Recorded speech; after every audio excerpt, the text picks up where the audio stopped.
భద్రాద్రి కొత్తగూడెం జిల్లా భద్రాచలం ఏరియా ప్రభుత్వ ఆసుపత్రిలో ఈ రోజు మధ్యాహ్నం అరుదైన ఘటన చోటు చేసుకుంది. మణుగూరు పట్టణానికి చెందిన జోగునూరు బాబు, అతని భార్య అయిన జోగునూరు రాణికి పురిటి నొప్పులు రావడంతో మణుగూరు ఏరియా ఆసుపత్రికి తీసుకువెళ్లగా అక్కడి వైద్యులు పరీక్షలు నిర్వహించి గర్భిణీ స్త్రీ అయిన రాణికి షుగర్ లెవెల్స్ బాగా ఎక్కువ ఉండడంతో భద్రాచలం ఏరియా ఆసుపత్రికి రిఫర్ చేశారు.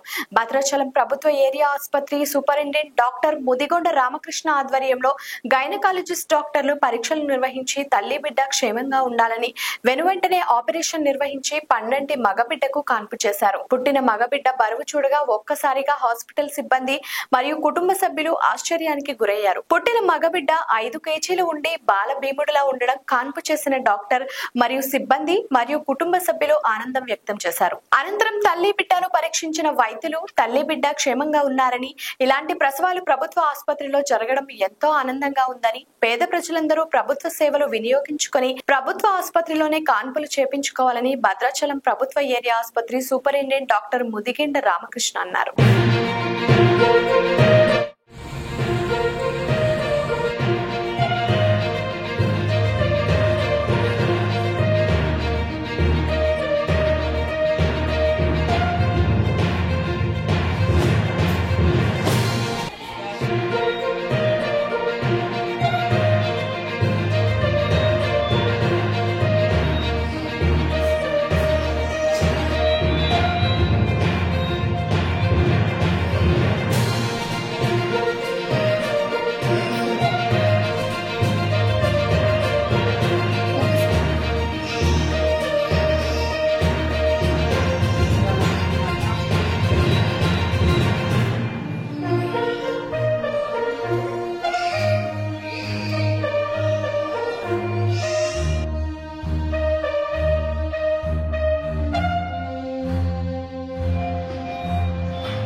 లైక్ చేయండి, షేర్ చేయండి, సబ్స్క్రైబ్ చేయండి. మరిన్ని వీడియోల కోసం బెల్ సింబల్ పై క్లిక్ చేయండి.